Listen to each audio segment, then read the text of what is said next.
Programming on 90.7 WKGC and the Commodore Sports Network is sponsored by SWEETBAY. SWEETBAY is a bayfront village in Panama City that features parks, walking trails to the water, a future town center, and more. A community connected at the water's edge, SWEETBAY. More information about SWEETBAY online at sweetbayfl.com or 844-35-SWEET. This is Coach's Corner. Welcome, Commodore fans, to Coach's Corner, a production of Gulf Coast State College and the digital media program here at the college. So, Coach Rooney Scovel and I will talk about how the Commodores did. Played 3 games we'll talk about today and what's coming up. Right now, Lady Commodores 17-2 overall, 4-2 in the Panhandle Conference, tied for first. Ranked number 2 in the state coaches poll, ranked number 3 in the NJCAA national poll. So at this time, Coach, going through that, we're in pretty good shape right now. Yeah, to sit here and say that we only have 2 losses on the season, I think that's great. Unfortunately, they're in Panhandle play as you try to advance to the region tournament. But 17-2 is pretty good for a team where we lost all of last year's offensive production. So we're trying. We're kind of a work in progress, and now we're in the middle of conference, so it's not a great thing to still be a work in progress. But we're working hard, and at the same time, we're tied for first for at least the next 24 or 48 hours, and trying to get ready for a real big game on Saturday against Chipola. So in this case, we'll back up. We'll talk about 3 games because we didn't tape last week. So played Tallahassee on January 18th, won 82-74. The first quarter, second quarter, we outscored them in the third quarter. They come back and outscored us 30-22, and then naturally in the fourth quarter we outscored them. And Tallahassee has a new coach and a scrappy team, and we had our hands full. I tell you what, they've been a work in progress since the fall. Like you say, the coach got hired really, really late, so it's amazing what they've done for. It's like almost August, I think, before he was hired, and so they've just gotten better and better, and they've improved. And like I was saying earlier, I love to watch their team warm up. Just being a fan of basketball, period. They shoot the ball so well. I'm talking about every player, almost picture-perfect technique. So Coach Huddleston's doing a great job to come in there late with a team that he didn't get to recruit any of them. He's got one sitting out from last year's team for next year, probably their best shooter and best scorer. So I think he's doing a great job. We struggled to defend them. They hit shots. And, thankfully we scored more points than they did because we gave up a lot of points. So in that case, if we look at turnovers, one of the things that they turned it over 20 times compared to 9 times for the Commodores. So that helped the Lady Commodores that night. Absolutely. And so if we look at scoring, Smith with another big game, 24 points. Yeah. She is so smooth and so quick. And I'm starting to realize now when you need some offense, you call a play for her and she can find out how to give it to us. Yeah. And so she's just so smooth, and sometimes Herman and I look at, wow, she's got that many points. I know, it's kind of silent at times. You don't realize it, but she's just got so many weapons. She's got the triple threat. She can get to the rack. She can pull up for the mid range, and which I think has kind of become her best shot at this point. And then she can shoot the 3. So Alana's just a very, very talented player, and the sky is a limit. I think there's even better basketball to come with her, and hopefully it'll be for the Lady Commodores and not wait till she gets to Louisville. So in this case, now Greg, 21 points, almost a double-double in that game with 9 boards in there. Yeah. And now she's just getting better and better, and only been with the Lady Commodores since about 9 games. And so she's really coming, kind of learning to play within the system and giving it, and then we're asking her to do a lot of things.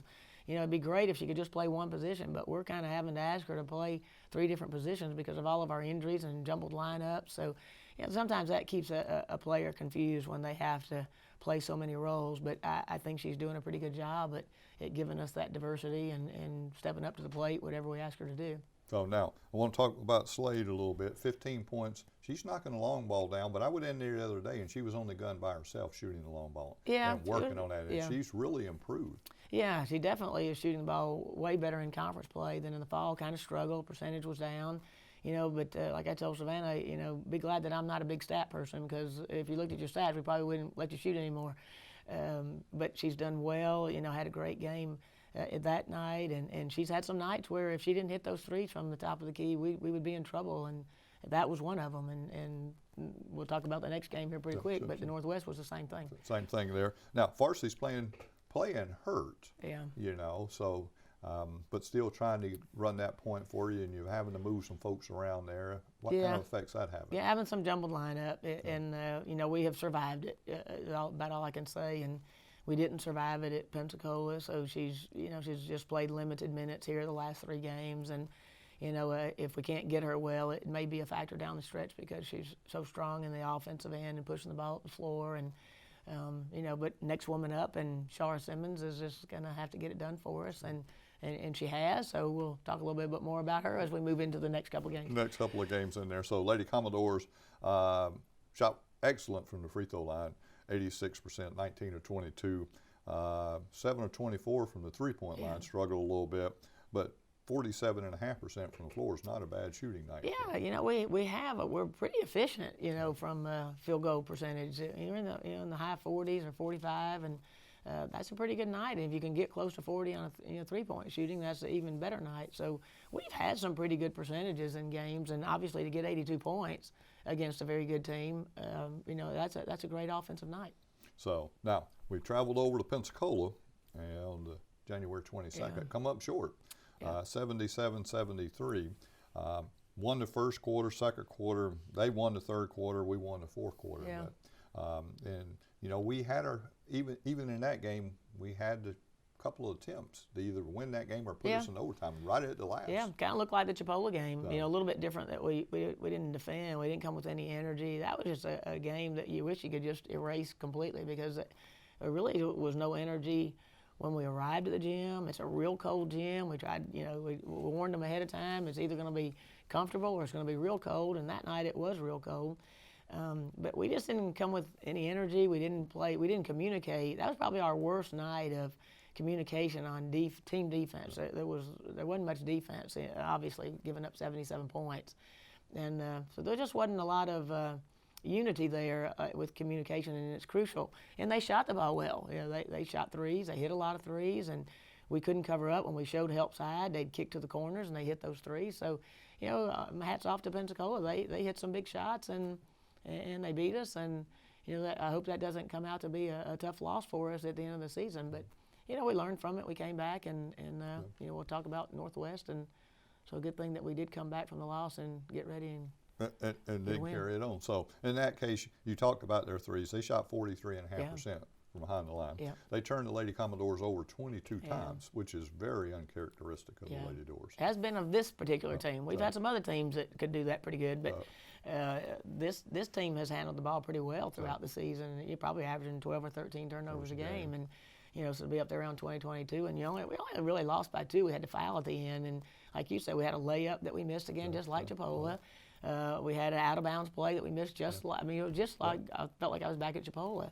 We missed the same 2 shots that would have put us ahead, but you know, those 2 shots didn't, you know, lose the ball game. We lost the ball game before we ever left for the gym. It appears.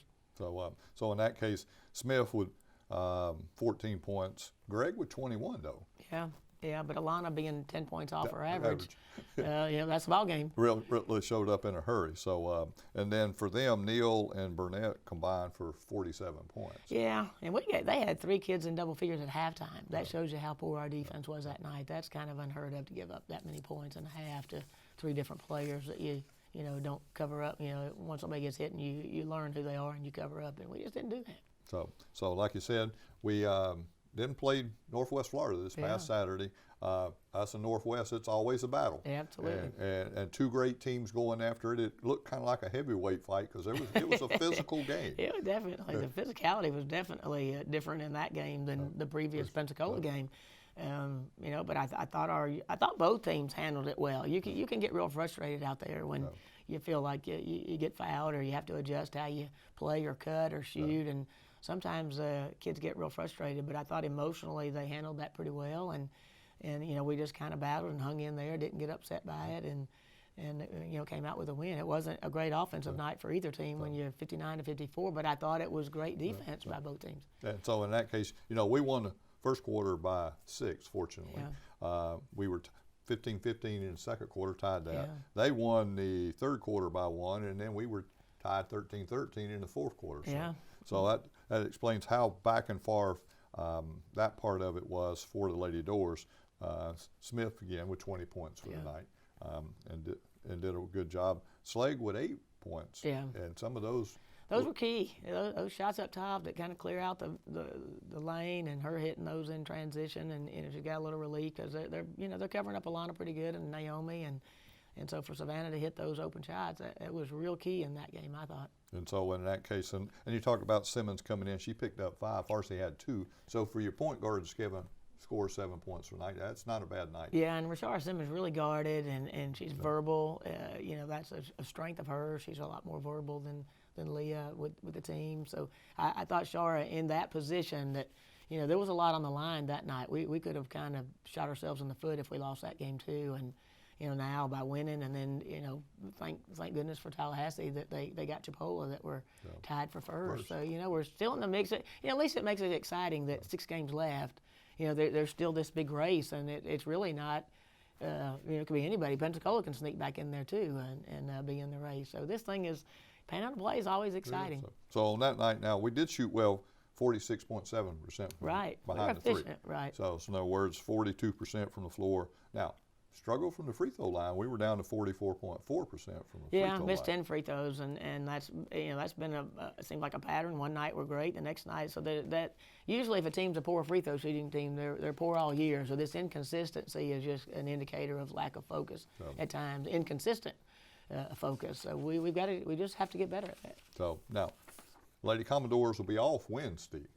If a team's banged up, that's a good thing. But knowing you probably would prefer just to keep playing. Well, I'm thankful because we do have people banged up, and Savannah is now sick with strep throat. So probably a blessing for the injury thing, but it's not a blessing to sit out. Once we got that win against Northwest, you would kind of, because we practiced every day last week. We usually take some time off, and we just felt like this particular team, and they all have a different personality.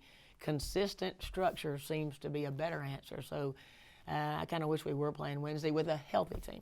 With a healthy team, so in this case we'll be off. Now we play Chipola. Now Chipola's lost 2 games in a row, which is shows how strong the Panhandle Conference really is. It is, and they're going to Pensacola. So I hope that Penny can get her group to get them like they did us over at Pensacola. So that would sure be helpful. I would love to have some help from somebody else. You want to be in control of your own destiny, but it looks like this year us teams would love for somebody else to help out like Tallahassee did and helped us get back in the mix. So we'll see. So in that case, we'll play playing on Saturday at 5:30. 2. Oh, that's right, 2 o'clock. 2 and 4. I like 2 and 4. Herman I do doesn't too. like 2 and 4. Yeah, I do. I like 2 and 4. So, but if we quickly look at the Panhandle Conference standings, Gulf Coast 4 and 2, Chipola 4 and 2, Northwest Florida 3 and 3, Pensacola State 2 and 3, and Tallahassee now 1 and 4. So when you look at those teams in the bottom, you say they're not going to do anything. But look what happened. Pensacola wins Wednesday. They're 3 and 3, and they're tied with Northwest. So it's definitely not over. It's not over, and it may go down to the last games. It may go down. It did last year. So we'll see. It'll be exciting. So only 2 teams move on. So we've talked about that. But let's talk about Coach Hicks and what's going to happen tomorrow night up at Laurel Hill. Yeah, Coach Hicks was a longtime coach of boys basketball and girls basketball at Laurel Hill, and he was a principal at Laurel Hill. And, they just won title after title. They won 4 in a row, back to back, and I think they've won 7 or 8. I got to be a part of one state title there working with Coach Hicks on the staff and a runner-up in '96. So tomorrow night at 7 p.m., they're going to have a dedication and name the court after him. So the court will be the Grover Hicks Jr.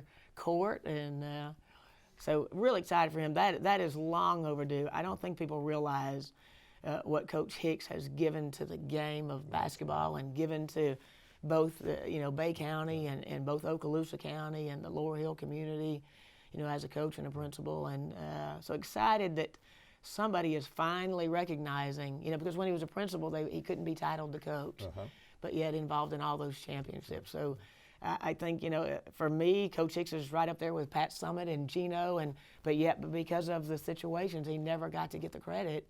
And so at least the Laurel Hill community and Okaloosa County and the school board, they're getting this one right.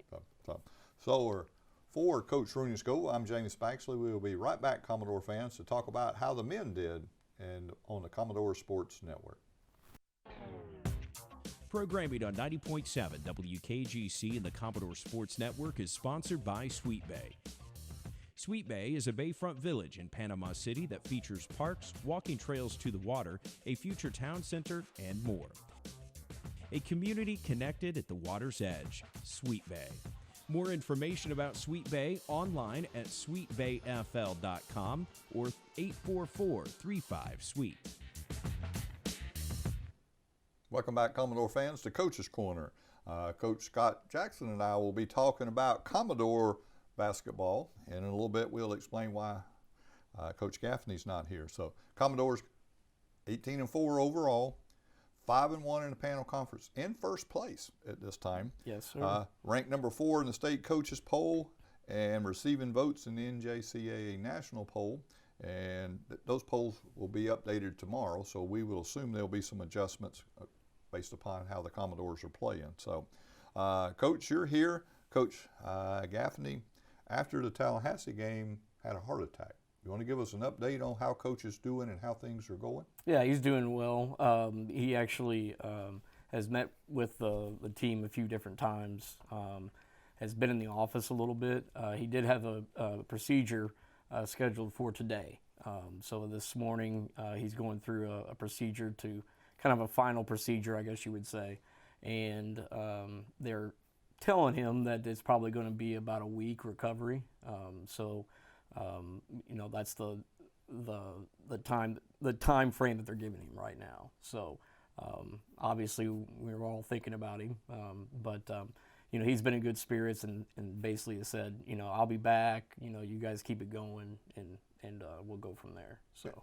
And I was there the other day when he came in, and the kids, the players come to him. You could see they were concerned about their coach first. Absolutely. And you could see he was totally concerned about where they're at and making sure they're doing that. And in turn, I think since, you know, after his heart attack, those kids have played inspired. They're playing really hard. Oh, they are. And done some things, and you know, and so our hats are off to the players of being able to adjust.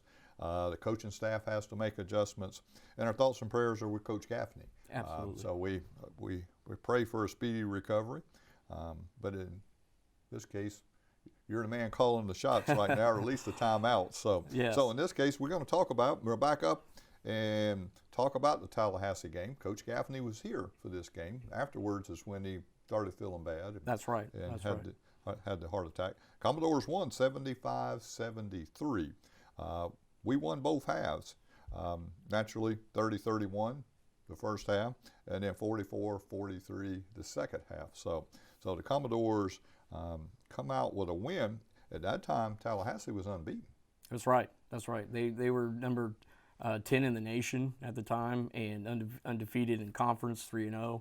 And that was a huge game because you know, they're a very, very good team. They're extremely talented, and so you know, we played hard. We played hard every game, but that game we had to come back a little bit in the second half and got things done. And so if we talk about that a little bit, you know, one of the biggest difference we'll talk about right off the bat is Commodores turned them over 14 times. We turned the ball over 6. Yes. In a close game like that was a big difference. Yes, it is. It's our style to turn teams over, but we did such a good job of taking care of the basketball that you know, we didn't have to. We didn't press, you know, as far as on offense. We try to execute, and our style is to make those teams run and make them tired and make them turn the ball over. So it was a fantastic job by our guys. And so if we look at that game, you know, normally Holden is the man, but everybody knows Holden's the man. So now every time Holden touches the ball, he's going to have at least 2 players on him, and they're going to double down on him. So, but Owens with 17 points. Yes, he stepped up. You know, the thing with him is he's so athletic, and when we got into a position where offensively we could get him the ball, we could drive, we can do some motion offense type of things, and that fits his style so well because he can get into the lane, you know, shoot over top of people, And he stepped up. I mean, the guy's, he's been a winner his entire life. So I mean, it's not surprising for me to see him do that. And his vertical's just unreal. Oh my goodness! You got a guard that it plays above the rim. Yes, and absolutely. So it's just unreal, and it's amazing to watch him split the defenders, get to the rim, and finish with a dunk. And everybody's like, "Where did that come from?" Yeah, yeah. If you didn't know who Jacoby Owens was, you do after a game. And so Holden had 12 points that night, and with all the coverage he had on him. Yes. But now it looks like Gordon and Howard came off the bench to score 12 points apiece also. Absolutely, and that's some of their sophomores that are coming up big for us in conference. In this conference, sophomores win. Whether they're coming off the bench, whether they're playing major minutes, it does not matter. So for those two guys to come in and step up, that's what we expect them to do, and that's what they did. And so now the only thing that's interesting, normally they will say the team that shoots best from the free throw line in a close game is the winner. Well, we did shoot better than Tallahassee in that game, 66.7 compared to 62.5, but neither one of them anything to brag about. No, not at all. And that's been a struggle for us all year. We keep working on it, so it's getting better. But in that case, them being on the road, them being in a tight game, and then us, shooting, our regular percentage for this point, it's those little, even just those 1 or 2 points make a difference. So, I mean, if we outshot them and we did well on the free throw line, then, that's what we're looking for. So now if we look at the other two stats, they outshot us from the floor. They were 47.6% behind the three-point line. We were 18.8%, which Right. That's why we're seeing a lot of zones right now. Absolutely. And from the floor, they were 53.7 compared to 43.3. But on the other hand, we won the game. We won the game. We won the turnover battle. We are very hard to defend man-to-man, and our two-point percentage has been fantastic. It's been amongst the top 20 in the nation for most of the year. So when we get to the basket, we usually tend to do well. So, and then we had to go to Pensacola and play. Yes. Now, Pensacola is the only blemish in our conference That's right. record right now, and we went over there and because they beat us pretty handily here. Yes, they did. So in this case, we went over there. We go over there without Coach Gaffney, and that's a tough gym to play in. It's kind of dark, and it's either really hot or really cold, and that night it was really cold. Very cold. It was really cold, and we won 88-87. Yes. So now the first half, I don't think you can play much better basketball than what the Commodores did in the first half. It was 51-31.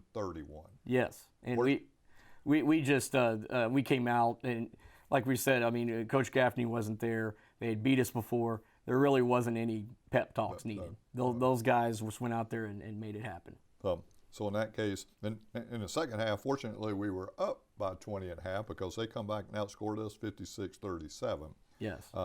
So if we look over turnovers, we turned it over 13 times. They turned it over 15 times.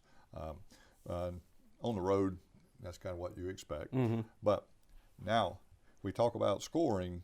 Holden won 28 that night. Yes, and he's been, in my opinion, the best player in the conference. Up to this point, he can't be stopped. Down low or in the lane.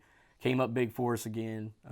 Led our team, on the court for that time period. Just because of all the stuff that was happening with us, we need that guy on the court to be able to do that. And then Owens again, 18 points. Stepping up. Our sophomores step up, and it's been fantastic. So in that case, and then Gordon comes off the bench and gives the Commodores 14 points. Absolutely. Really nice. I mean, he's played really well the last few games, Maurice has. So now, we'll talk a little bit about a Pensacola player, Rosario. Yeah. We just really had no answer for Rosario. No, we did not. He's a nice player. He's been there in their system. He had a medical red shirt 1 year, so he's been in their system for 3 years. He's a really nice player, D1 player, and he kind of did what he wanted to us down low there. So in other words, a big man that runs the floor well too, because Yes. he was down at the other ends. Absolutely. Because he could motor and get to that other end. Yes, he can. He can get some easy baskets and opportunities that way. If we look at the scoring, our shooting percentage, 53.8% from the free throw line. This is a case where, they shot better than us, but we defied the odds. Right. But now, if we look at three-point shooting, 45.8%. Yes. Now that is something that, over the course of the season, you wouldn't expect us to do based on our percentages. But we came out there again. I think the guys were inspired, really focused, to get that. And 52.2% from the floor. So yes, just a good shooting night. Now, yes, it is. Northwest Florida came to town Saturday. Absolutely. And we defeated them 86-65. Yes. At halftime, it was 41-39. And in the second half, we outscored them 45-26. We held Northwest Florida State College to 26 points and a half. Yes. That's a pretty good defensive effort. Very good defensive effort. Coach Gaffney was even, talking to us the other day about it yesterday, and saying that we just, came out really intense, really good job in the press, and just making it very difficult for them on the, from the defensive end. So in that case, a good effort there. Their stats are not in, so we can't see any of those, but we only turn it over 11 times. Right. And against a team like that, that's respectable. Yes, absolutely. And they have very good guard play. So. And so, that's just us, a tribute to our guys going out there and making a good effort. So if we look at scoring, no surprise, holding with 26.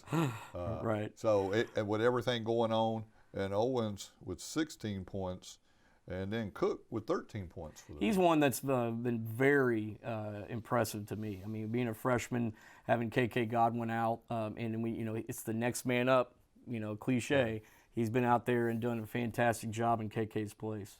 So in this case, because we're getting short on time, any word on when KK Godwin may be back? Maybe in about 10 days. We're thinking. He has another appointment here in the beginning of February, and then they're going to reevaluate his hand, and we're anticipating him being cleared around that time. So somewhere in the 7 to 10 day frame, probably. Okay, well, that would be good to have back. Yes, absolutely. And so we missed him because he was contributing well, averaging 12, 13 points a game. Yes. As your point guard. Yes, and a sophomore again. Sophomore guards and sophomore point guard. So in this case, we're off Wednesday. That good or bad? Normally we wouldn't want that. In that situation you want to play.